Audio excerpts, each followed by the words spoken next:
It is Baseball Hall of Fame Election Results Day, and for those who care about journalism, it is a bleak day. The fact that baseball writers in 2019 are voting on what can be considered an honor and possible income enhancer for subjects they cover is a conflict of interest and is a black eye to the journalism profession. It should never have happened in the first place, but back in the 1930s, the people behind the establishment of the Hall of Fame and Baseball Museum concept decided that baseball writers, since they in theory saw every player at some point, would be the best judges of who was the cream of the crop.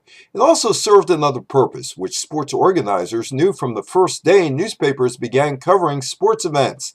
They would get free publicity, and it would continue as long as they allowed newspaper employees who covered baseball to vote.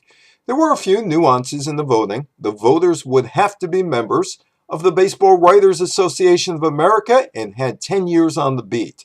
The Hall of Fame directors didn't want radio announcers to judge because those announcers work for a team or an advertiser and might vote for their team's player.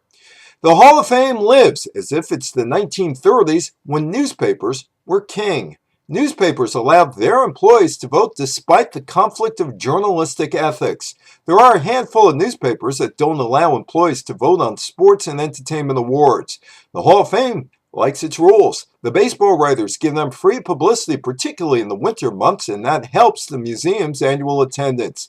The museum never cared about journalistic integrity, but then again, Cooperstown is merely a museum that needs publicity to sustain its purpose.